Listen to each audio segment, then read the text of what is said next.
All right, Shalom. I want to start by giving our praises, honor, and glory unto Yahweh, Bahashem Yahweh Shai, Bahashem Rachakwadash. Double honors to the apostles and the elders of Great Millstone who teach and rule well, and also to their elders, the men that taught them. I pray the Lord have peace, blessings, and mercy upon the households of the hopeful elect. This is the brother Shema Wan from the Great Millstone Houston Church. And today I want to go into a lesson touching on the hell doctrine. I want to get a few precepts that prove you don't burn forever in the underworld, when you die. All right, that's just a scare tactic that was used to keep us oppressed, to keep us, in the congregation of the dead, which according to the scriptures, the man that wandereth out of the way of understanding remains in the congregation of the dead. And that's exactly how the majority of people are on the earth today. They lack the correct understanding of the scriptures, of the word of the Lord. And that hell doctrine is a fable that's been, successfully used by the enemy. All right. But understanding that we serve a merciful God, that didn't create a place like that, where your soul and your spirit will be tormented and burning forever. The scriptures tell us the God we serve, his mercy is as his majesty, or his majesty is as his mercy. Matter of fact, let's just start with that and jump into it. Sirach, or Ecclesiasticus, chapter 2 in verse 17 and 18. It says, "They that fear the Lord will prepare their hearts and humble their souls in his sight, saying, we will fall into the hands of the Lord and not into the hands of men. For as his majesty is, so is his mercy." So yeah, the Lord is merciful, where when you die, you won't burn, in the underworld forever. That place does not exist. It wasn't mentioned during the Lord's creation, and that's just a fable. That's why the scriptures even tell, let me type that in real quick. I think that's 1 Timothy. Let me see if I can find that. Don't give heed unto those fables.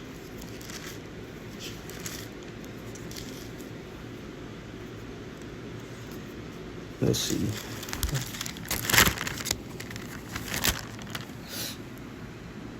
1 Timothy chapter 1 and verse 4. Hold up. 1 Timothy chapter 1 and 3. It says, "As I besought thee to abide still at Ephesus, when I went into Macedonia, that thou mightest charge some that they teach no other doctrine." It's important to be, accurately teaching these scriptures. Okay, the testimony of Yahweh Shai, is important to understand accurately. All right, these teachings, they cannot be perverted, because if they are, the scriptures tell you, let me get a quick precept before I read the next verse. It tells you, the outcome of adding to the word. All right. This is Revelation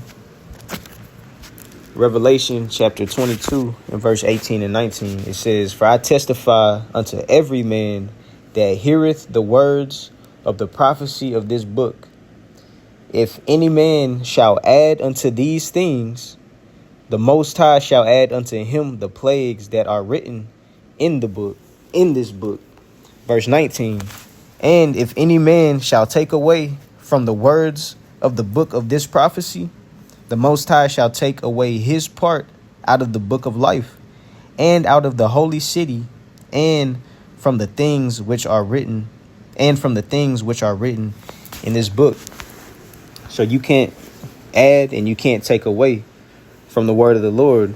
And that hell doctrine is adding and taking away from the truth. So going back to 1 Timothy chapter 1 and verse 3, it says, "As I besought thee to abide still at Ephesus, when I went into Macedonia, that thou mightest charge some that they teach no other doctrine." Doctrine is a teaching, no other teachings.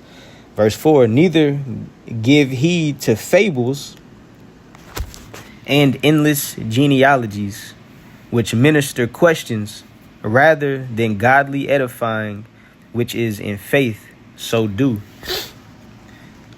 So now let's get into it. Let's go to Ecclesiastes chapter 12 and 7. So it reads, "Then shall the dust return to the earth as it was, and the spirit shall return unto the Most High who gave it." That's what happens whenever you die. Your body returns back to the dust or the earth, and your spirit returns back to the Father. Matter of fact, let's go back to the New Testament real quick. 2 Corinthians, the 5th chapter. 2 Corinthians chapter 5. Let me pull it up in the GNT. No, the NLT. 2 Corinthians chapter 5 in verse 1. Hold on.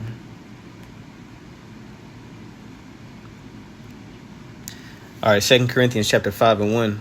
And I'm going to pull it up in different versions just to see what it says. But this is in the NLT first. Now I read it in the KJV. 2 Corinthians 5 and 1 in the KJV first. It says, "For we know that if our earthly house of this tabernacle were dissolved, we have a building of the Most High, an house not made with hands, eternal in the heavens." Now in the NLT, it says, "For we know that when this earthly tent we live in is taken down, that is, when we die and leave this earthly body, we will have a house in heaven, an eternal body made for us by the Most High himself, and not by human hands." The Amplified Bible, it says, "For we know that if the earthly tent, our physical body, which is our house, is torn down through death, we have a building from the Most High, a house not made with hands, eternal in the heavens." So whenever we die, like it said in Ecclesiastes 12 and 7, "Then shall the dust return to the earth," the body going back to the earth as it was, "and the spirit shall return unto the Most High who gave it." So whenever our spirit returns to the Most High, how? Because there's a body that's waiting up there for you. Okay, you don't go to hell when you pass, and even the heaven or hell aspect, like as soon as you give up the ghost, you depart from this physical body, people think you enter into the kingdom of heaven. No, the kingdom of heaven is going to be on this earth. We go to a place where that body is prepared or reserved for us whenever we depart, from the physical.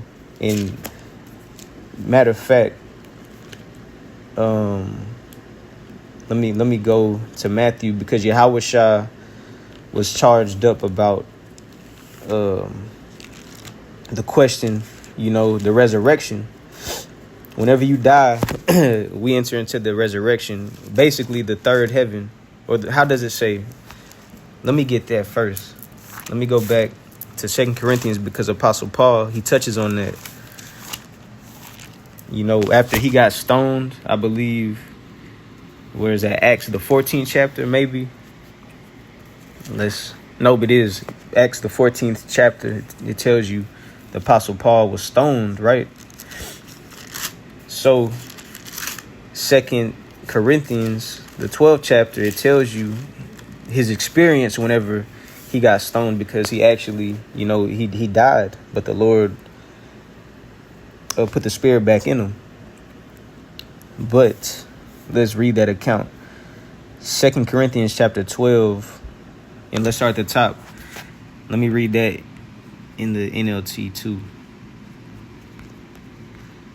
2 Corinthians chapter 12 and 1 in the NLT. It says, "This boasting will do no good, but I must go on. I will reluctantly tell about visions and revelations from the Lord." Verse 2, "I was caught up to the third heaven. 14 years ago. That's where you go whenever you die, to the third heaven. That's where the Lord is. All right. That's where that body is reserved, like we just read in 2 Corinthians, the 5th chapter. When we die, we enter into that body that's reserved in the heavens. Okay, it says, I was caught up to the third heaven 14 years ago. Whether I was in my body or out of my body, I do not know. Only God knows. So he had like an outer body experience. Verse 3, it says, yes, only God knows whether I was in my body or outside my body. But I do know that I was caught up to paradise and heard things so astounding that they cannot be expressed in words, things no human is allowed to tell. That's how it is whenever you die. You go to the third heaven. And how he explained it, it was paradise. Things were going on where he couldn't even explain it, man. So for people to teach you're going to hell when you die, that's wicked. That's wicked. They're perverting, the will of the Lord. The Lord wanted us to, go to the third heaven when we die. Not the option of burning in hell. That's no mercy. And even Job, let's go there before I get the account with Yahushua. Because Job even made mention of even the wicked are there too. So that shows you how merciful the Heavenly Father is. Hold up, let me turn to it. Because when you die, it's not the option of heaven or hell. No, when you die, you have no choice but to take your ass back to the spirit world, okay, where the Heavenly Father is. And that's where you receive your judgment. Okay, then you come back to the earth and you receive your judgment. Real quick. Ecclesiastes chapter 3 and verse 16. And moreover, I saw under the sun the place of judgment that's on the earth. It says that wickedness was there, and the place of righteousness, that iniquity was there. So it shows you the place of judgment is on the earth, not after you die. Okay, you receive your judgment when you come back, which is, you have to understand reincarnation. You have to understand reincarnation. All right. Let's see. It was something else I wanted. Oh, Job chapter 3. Job. All right, this is Job chapter 3 in verse 11. It says, why died I not from the womb? Why did I not give up the ghost when I came out of the belly? Why did the knees prevent me? Or why the breasts that I should suck? For now should I have lain still and been quiet. I should have slept, then had I been at rest. So this is whenever Job was getting afflicted, right? He was being chastened by the Lord. So much where he wished, the Lord would just take his spirit. All right. He wished that it would, or I ain't gonna say he wished, how he's, groaning in the spirit. He's saying it would be better if he were dead rather than, to go through what he was going through. So now he's finna explain, if he were dead, he would be at rest. Now he's finna explain that place of rest, aka the third heaven, like we just read in 2 Corinthians, the 12th chapter. So continuing on, Job 3 and 14, it says, with kings and counselors of the earth, which build desolate places for themselves. So that's where they are too, the place of rest. Whenever you die, this is where you go. Or with princes that had gold, who filled their houses with silver. Or as in hidden untimely birth, I had not been, as infants which never saw light. So you got kings, counselors, noble, mighty men, princes, and it says that had gold. So the rich, or stillborns, a hidden untimely birth, or infants which never saw light, get a stillborn child. Continuing on, verse 17, there the wicked cease from troubling, and there the weary be at rest. So even the wicked, who are doing the wicked deeds and oppressing and troubling people, they're also there in that place of rest. That's where they go. After you die, that is where you go. Okay? Also, verse 18, it says, there the prisoners rest together. They hear not the voice of the oppressor. The small and the great are there, and the servant is free from his master. So that's where you go when you die. Job, he understood that, and we just read it. So again, verse 13, for now should I have laid still and been quiet, meaning died. I should have slept, then had I been at rest. And he just named a list of everybody, returning to that place of rest when you die. And something else real quick. 1 Samuel 28 concerning Saul. If he was wicked, wherein you should go to hell, right?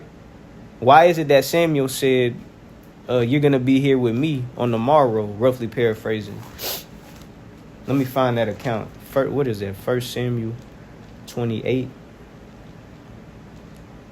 Or no, am I tripping? Hold up.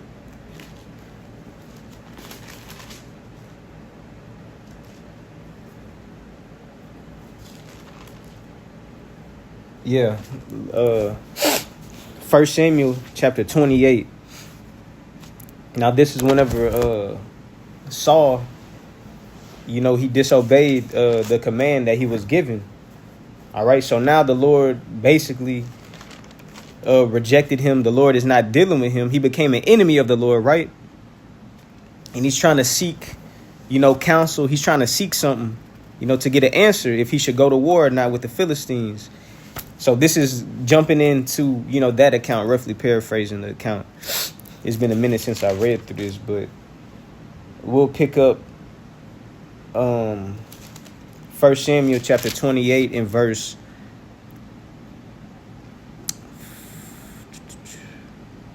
hold on. 1 Samuel chapter 28, and we'll jump in at verse 11. It says, then said the woman, whom shall I bring up unto thee? And he said, bring me up Samuel. So Saul had to go seek a woman, who was into familiar spirits, sorcery and shit, because he wasn't getting an answer from the Lord. The Lord wasn't dealing with him. So he went to this woman, and that shows you that type of spirit is real. Like today's times, I know out here in Houston, you ride down certain streets and you see, get your palms read, get your cards read, all type of that left-handed shit. That still that shit still goes on to this day.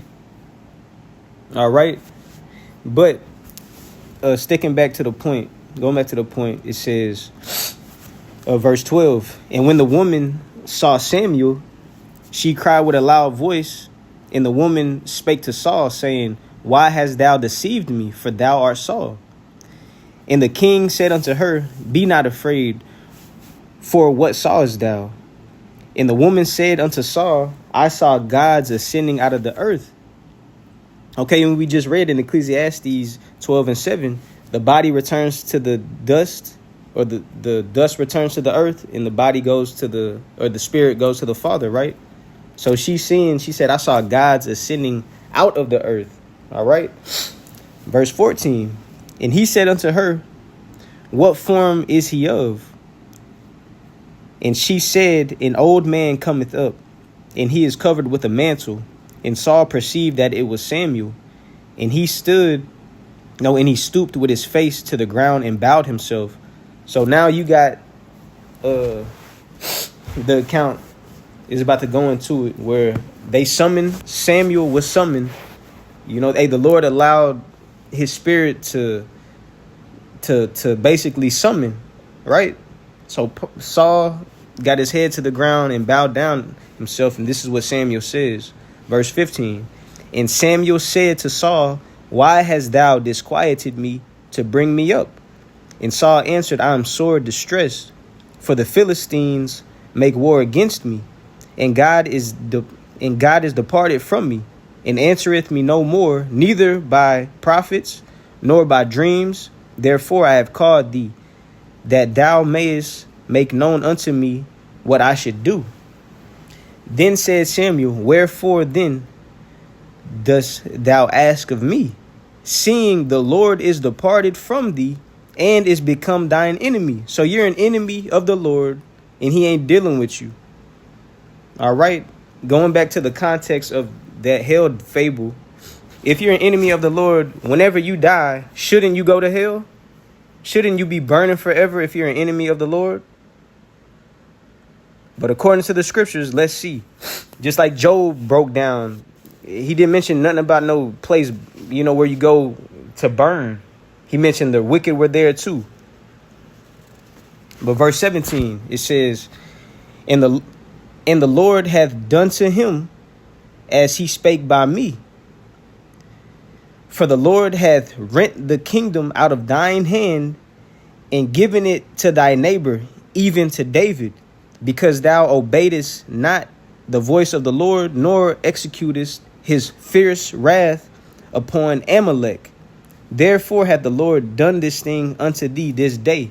Moreover, the Lord will also deliver Israel with thee into the hand of the Philistines. And tomorrow shalt thou and thy sons be with me. And this is Samuel speaking. He said, on the morrow, thou, meaning you and your sons, are going to be with me. He didn't mention, anything about Saul being wicked and you going to hell, nigga. No, he told him, you're going to die tomorrow. You and your children. You and your sons finna die and be with me. Then it says, the Lord also shall deliver the host of Israel into the hand of the Philistines. And that's the point. Nothing was mentioned about going to no hell, burning forever. He was going to be in the spiritual realm. He was going to be in the third heaven when he died. Because just like we went into earlier, that's where your body, your heavenly body, is laid up. Okay? You don't go to no eternal hell, or you don't go and make it into the kingdom of heaven because, you live so great. No, the kingdom of heaven is going to be on earth. And that ain't going to come until Yahweh makes his return. So anybody who passed away before the Lord made his return to subdue all nations, to put them under his feet, ain't nobody in the kingdom of heaven, like as far as being in a physical state like that. No, you're in the third heaven, in that body that was reserved for you up there. Now I want to touch the point of dealing with Yahushua. Dealing with Yahushua whenever he was charged up with a question. Matthew chapter 23 and verse. No, hold on.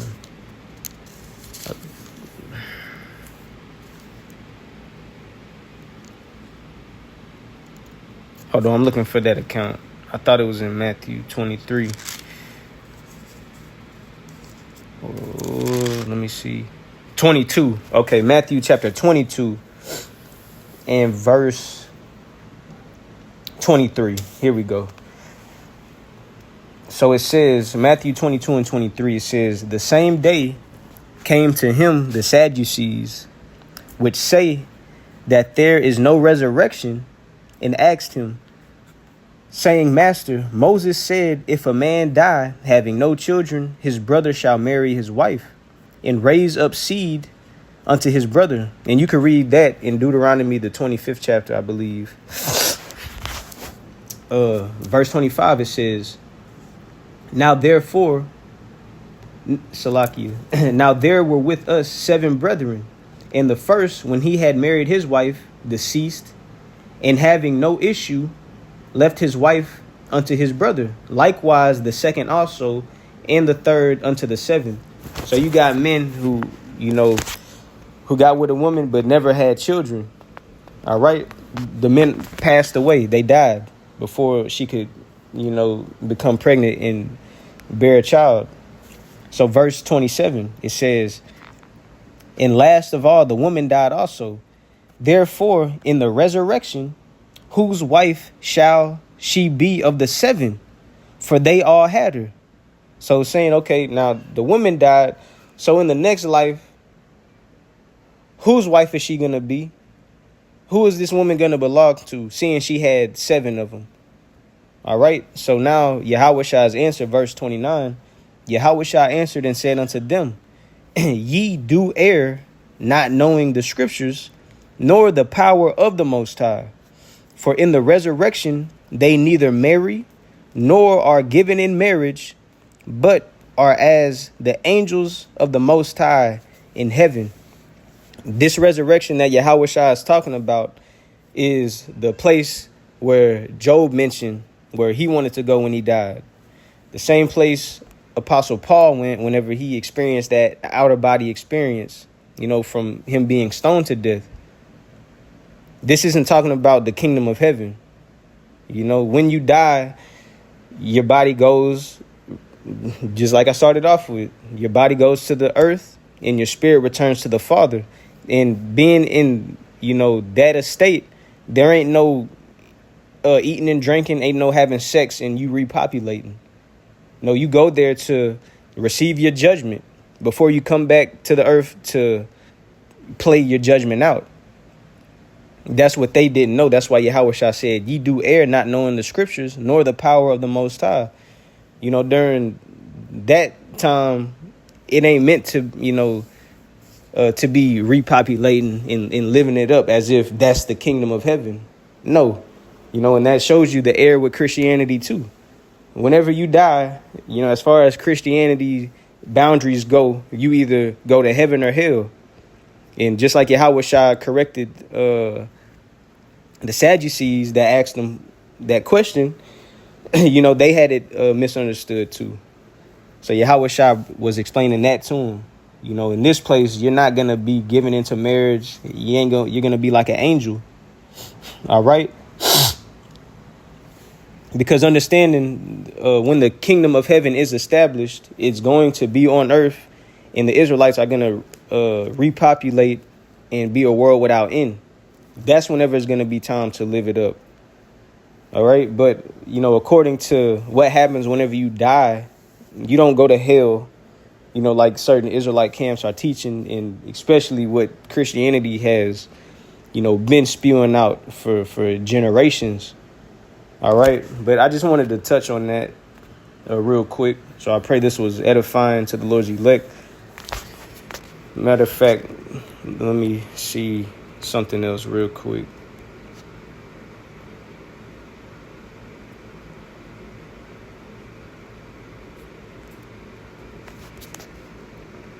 One second.